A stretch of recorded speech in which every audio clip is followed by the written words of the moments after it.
Holly Jolly. Take two. Okay, we are back for the Holly Jolly Bookmas that Sodbuster Living is doing on her channel. She's got 10 books and a bonus, and I've done it. I've done another one that I've already uploaded. Yeah, I've already uploaded, and I'll link that and do all that stuffness. But then I decided to do one with my own books, and I've even created, I'll make a link for it. I've even created this little printable so that you can choose which book you want for which prompt, because most of mine do multiple prompts, so that's good. And then excuse me, I think I need a drink. Oh. I guess I can put these over there. Anyway, and then you can see which of my books that I have that will fit Shalisa's Holly Jolly Bookmas. So we're starting with number 1, outdoor element.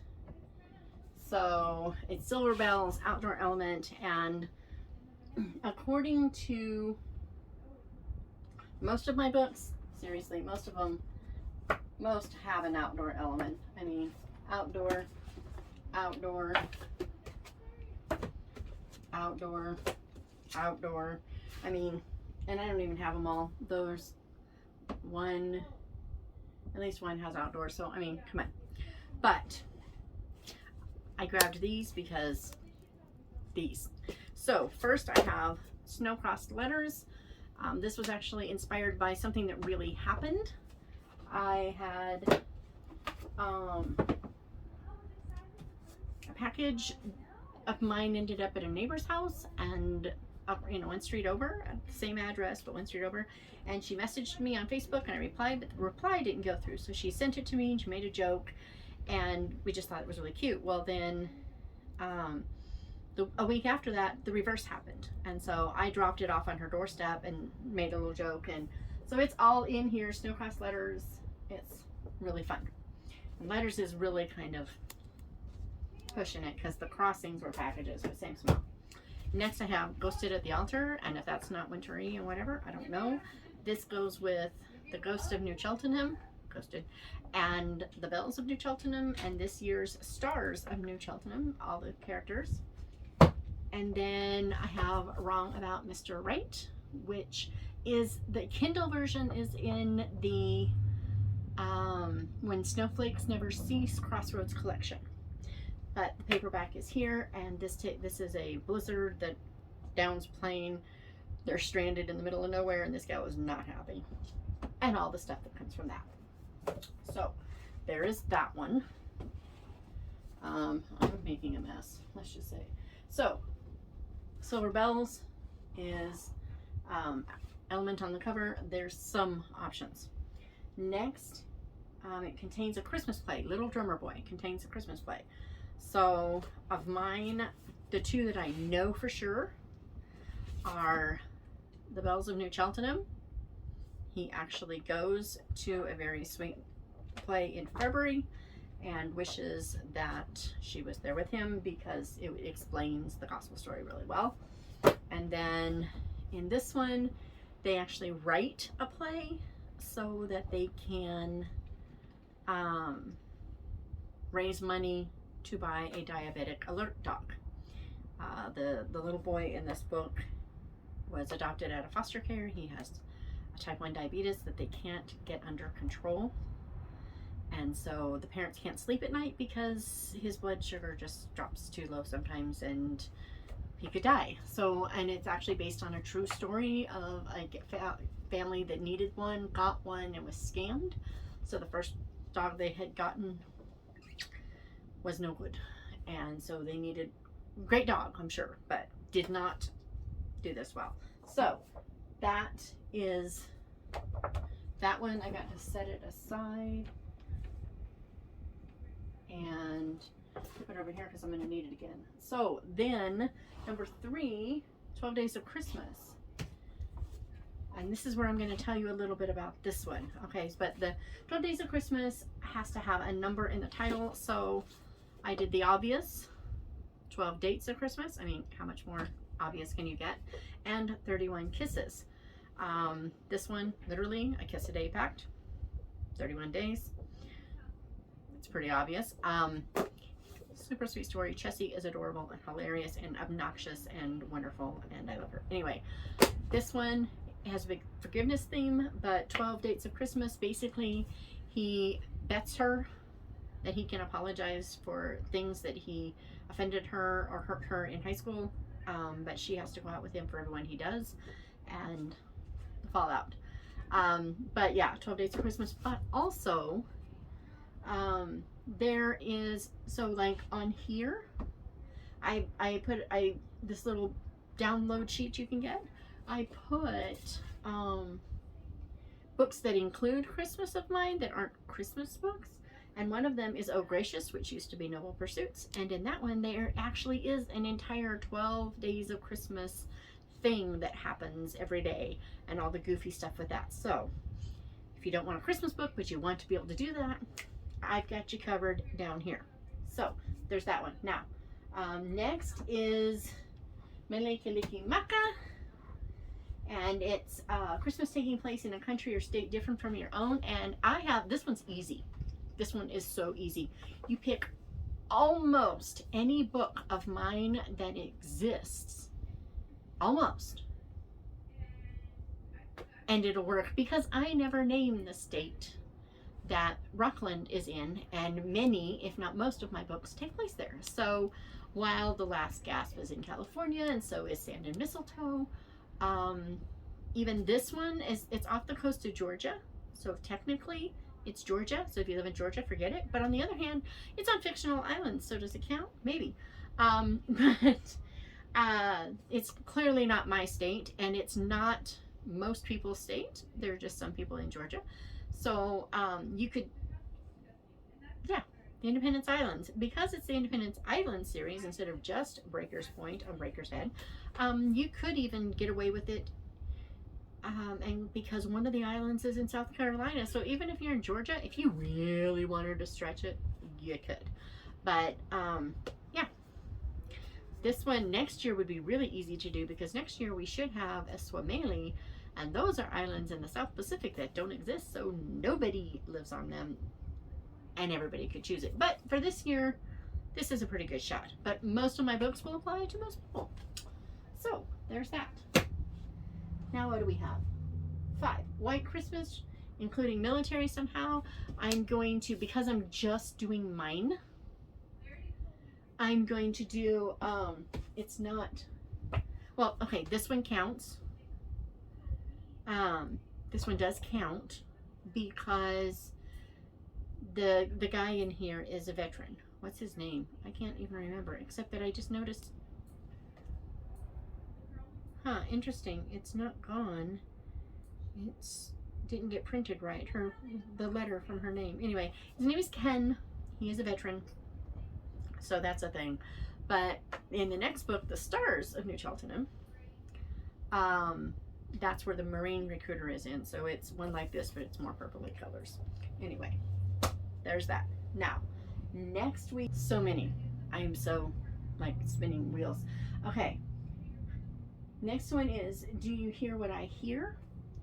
And in that one you feature, it's featuring someone with a disability. So I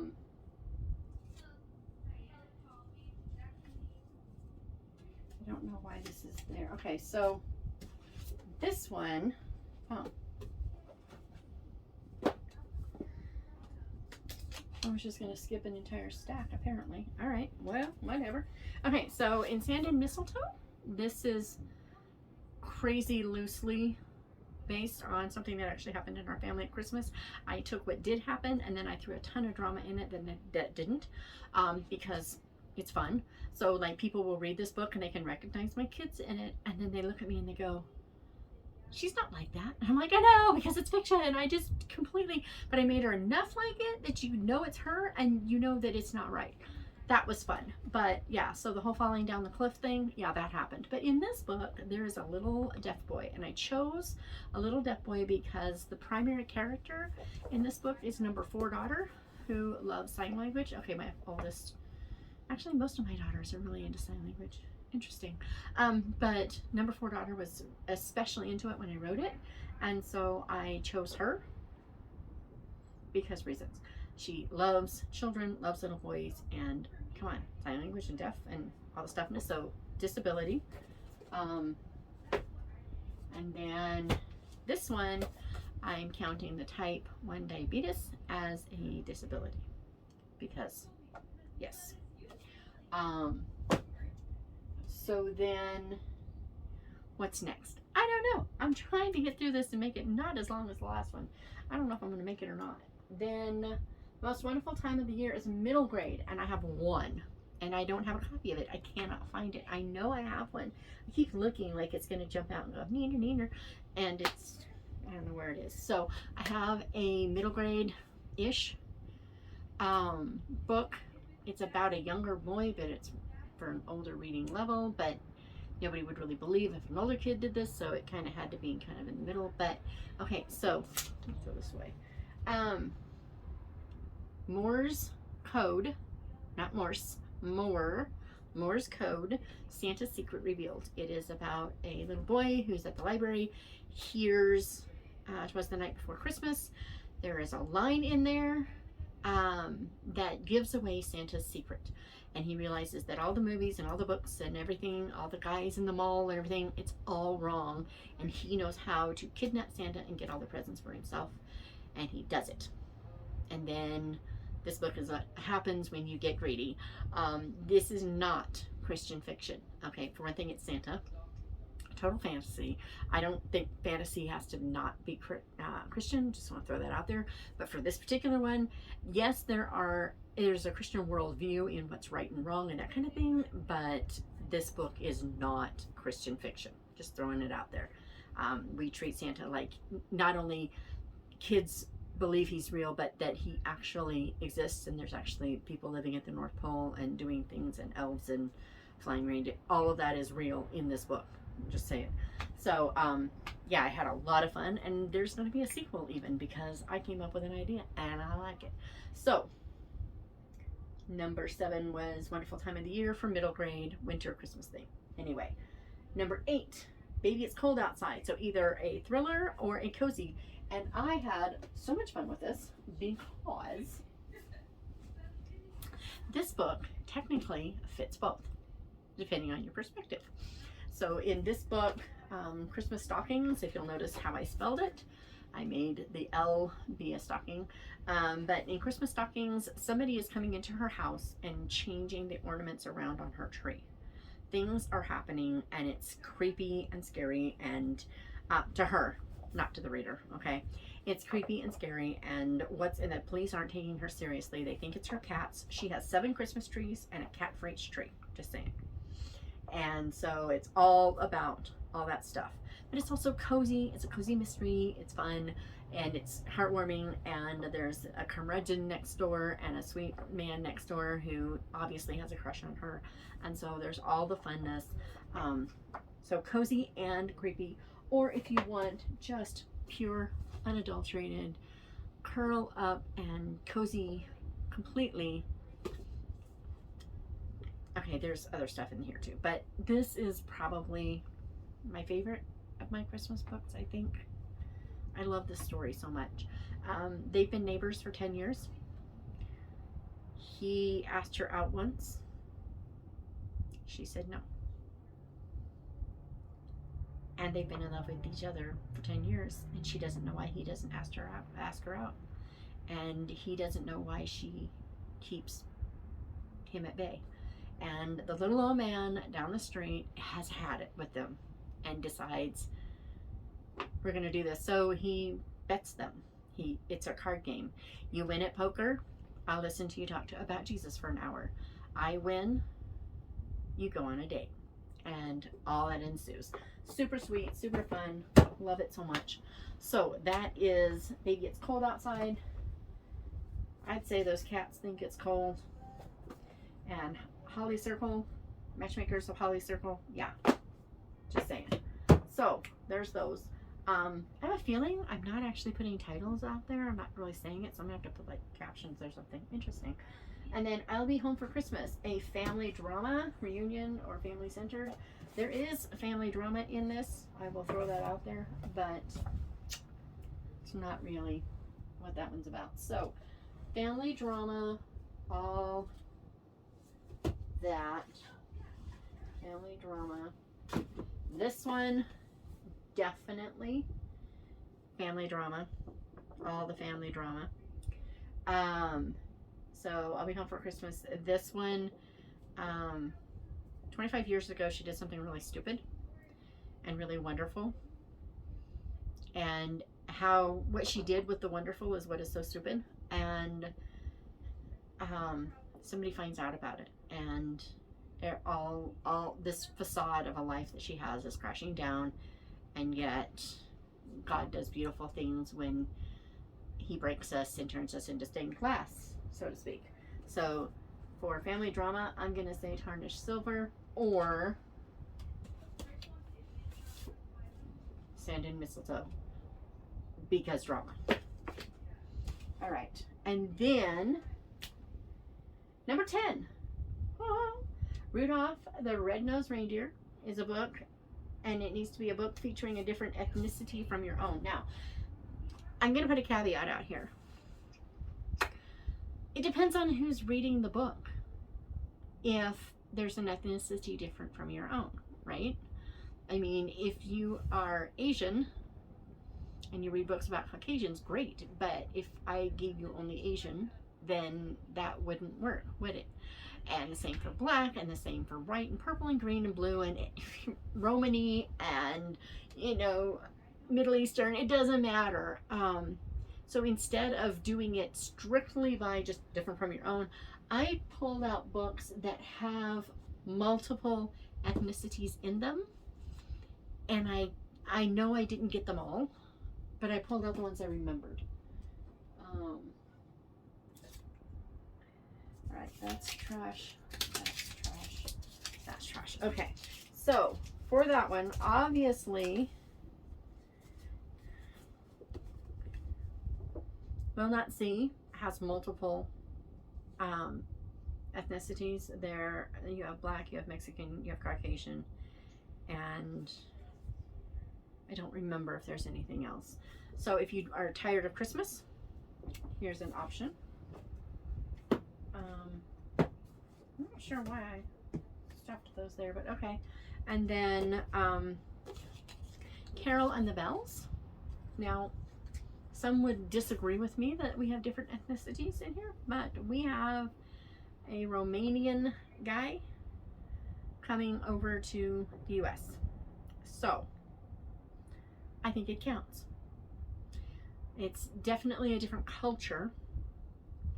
And if he is from the Romani, then some definitely consider that a different ethnicity and others don't. It's all a matter of perception. But I decided to throw that in there just in case. So, Carol and the Bells, there's that one. And then Discovering Hope is not a Christmas book. However, there is a lot of Christmas in that book. A boatload of mistletoe in that book. And it features Caucasian, black, and Indian. Now, I'm going to throw something in here. The Indian families in this book are definitely Western. The family, anyway, is definitely Westernized.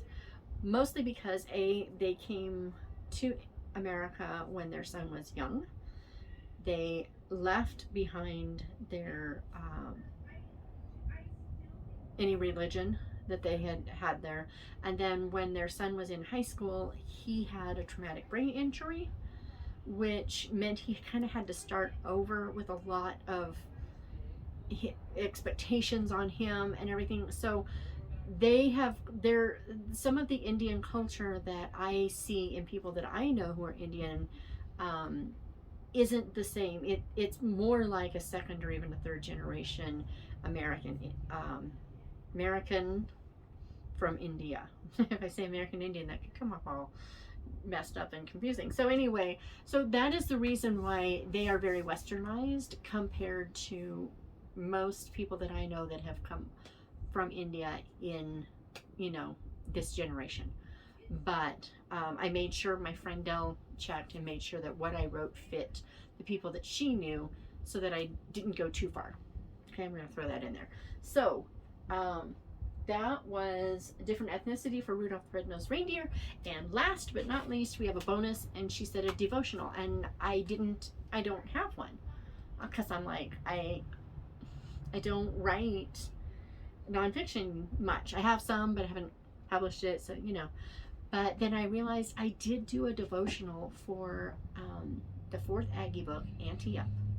So guys, I did something. I did a thing. That was a bonus that I gave away to readers. I mean, to people who pre-ordered the book. So if you pre-ordered it, you got that free. And I wasn't planning on ever doing anything with it, because that was supposed to be the only way you could get it free.